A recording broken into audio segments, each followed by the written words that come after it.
두 번째는 기업 관련 얘기, 기업 경영권 분쟁. 최근에 또 진행했던 소송인데, 기업 경영권 분쟁하면 상속을 하면서 이제 뭐 서로 간에 이제 경영권 분쟁을 한다든지, 아니면 외국 뭐 펀드가 이제 회사를 인수하려고 적대적으로 M&A를 한다, 뭐 이런 걸 생각하시는 경우가 많은데, 경영권 분쟁이라는 거는 결국에는 이제 주식 싸움이죠. 주식수로 싸움을 해가지고 이제 현재 대표이사를 끌어내리고 이제 내가 원하는 이사회를 구성을 시켜서 경영을 장악하는 게 이제 경영권 분쟁의 이제 뭐 본질이라고 할 수 있는데, 근데 자, 대표이사를 해임하려면 어떻게 해야 되겠어요? 그러니까 이제 일단 주주총회를 열어야 되잖아요. 해임되려는 대표이사가 당연히 협조를 안 해요. 소집을 안 해주죠. 그러면은 결국에는 할 수 있는 게 법원에 임시 주주총회 소집 청구를 해야 됩니다. 그래서 요게 이제 절차의 시작인데, 여기서 중요한 게 그 많은 이제 첨부해야 되는 서류들이 있어요. 근데 이걸 이렇게 섣불리 하시면 안 되는 게, 그 법원에서 디폴트로 요구를 하는 서류 중에 회사의 정관이 있어요. 회사의 정관이 있는데, 그거를 이제 정관을 못 내는 사유를 막 이렇게 소명하고 그러는 과정에서 시간이 걸려요. 그리고 안 해주는 경우도 있어요.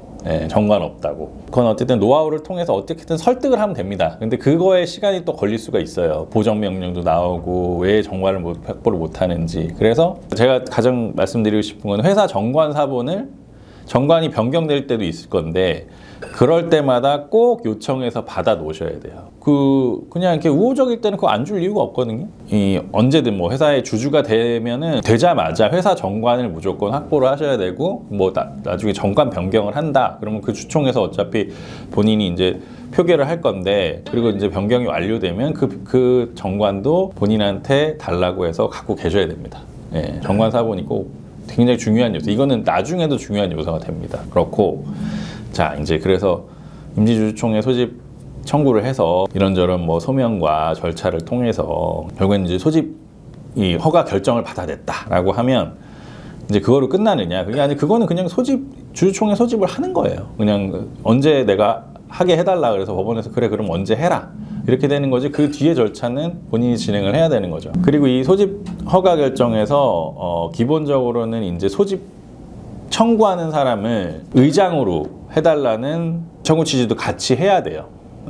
그런데 이제 경영권 분쟁이 있는 경우에는 소집 청구하는 사람을 의장으로 잘 안 해주고, 결국에는 또 법원에서 변호사분을 선임을 해줍니다. 그러니까 이제 그 법원의 풀이 있어요. 주주총회 의장 풀이 있는데, 이 변호사님을 이제 그 의장으로 선임을 해서 이제 좀 독립적으로 진행을 하게 하는 거죠. 그러니까는 이런 것도 염두에 두셔야 돼요. 이 변호사님은 뭐 사실 그냥 제3자이기 때문에 깐깐하게 이걸 보시기 때문에 그렇게 될 거라는 점을 이제 예상을 하고 있어야 되는 거죠. 그리고 보수도 꽤 셉니다. 아니, 그거 뭐 주주총회 한번 해가지고 그냥 그날 출석하시고 절차 진행해 주는 건데 뭐 얼마나 들겠어 하지만, 기본이 300만 원부터 시작을 하기 때문에 이런 비용도 사실 염두에 두셔야 되고, 아무튼 그래서 이제 허가 결정을 받으면 그 다음에 이제 그 의장으로 선임된 분이 임시주주총회 소집 절차를 거치게 됩니다. 그래서 이제 뭐 2주간 전에 뭐 통지를 하고 이런 절차를 거쳐서 주주총회를 이제 진행을 했어요. 그날 어쨌든 뭐 성공적으로 이루어져서 이제 의사록까지 작성했다고 이제 보면, 법인 등기부 등본에 원래 대표이사 해임하고 신규 대표이사가 선임됐다는 그런 등기를 해야 되잖아요. 근데 그 등기를 할 때 등기소에 가서 하죠. 등기소에 가서 하는데, 등기소에서 그냥 의사록 가지고 가면은 안 해줍니다. 공증을 해오라고 그래요. 공증을 해오라고 하는데, 여기가 진짜 되게 중요한 포인트인데 공증을 안 해줘요. 이 경영권 분쟁 관련해서 공증인 분들이 엄청 딘 게 많아가지고 다치기 싫다는 거죠, 한마디로. 괜히 이제 그리고 소송도 많이 당한다고 해요. 그 해임 의사록을 공증을 해줬다가 나중에 그 해임된 의사 측에서 그 공증인 분이나 공증인과 법무법인에 소송을 하고, 그래서 그런 골치 아픈 일에 휘말리기 때문에, 아니 이거 내가 그 법원에서 허가 받아가지고 다 법원이 정하는 절차에 따라서 의사록을 작성을 했는데 그거 가지고 갔더니 등기소에서는 공증 받아와 이러고, 공증사무실에서는 공증 못 해줘요 저희는, 이렇게 된 경우가 많거든요. 그래서 이거는 뭐 어쨌든 이제 공증인 분과의 어떤 좀 친분도 중요한 것 같고요. 그리고 본인이 이제 어필을 하는 거죠. 충분히 문제가 없고 확실하게 진행이 됐고, 이런 점들을 증명할 수 있는 그런 것들을 준비를 하셔야 됩니다. 이런 것들이 중요해요. 그래서 이제 공증된 의사로까지 있으면 이제는 좀 이제 등기를 해줍니다. 그러면 그제서야 이제 등기가 완료가 되는 거예요.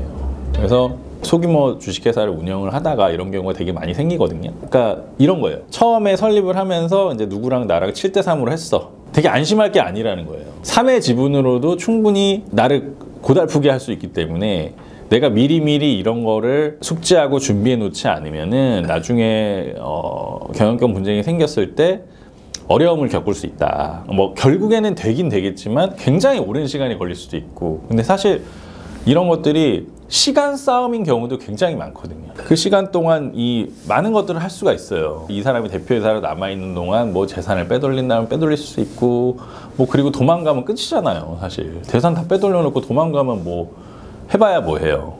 그러니까 이게 되게 중요한 문제라서 어쨌든 이 회사 경영권 분쟁에 있어서 결국에는 이제 현재 경영진을 해임하고 새로운 경영진을 선임해서 내가 경영권을 장악하는 일이 절대 내가 지분을 압도적으로 갖고 있다고 해서 이 경영권 분쟁에서 확실하게 승리할 수 있는 것이 아니다 라는 거를 좀 염두에 두셨으면 좋겠습니다. 예, 그리고 꼭 전문 변호사와 한번 상의를 하시고, 요거는 변호사님도 중요하고 또 이런 절차를 진행해 보신 등기 절차를 진행해 보신 법무사님도 굉장히 중요해요. 그런 이제 확실한 네트워크를 가지고 있는 그런 이제 전문가와 접촉을 해서 진행을 하시는 게 맞습니다.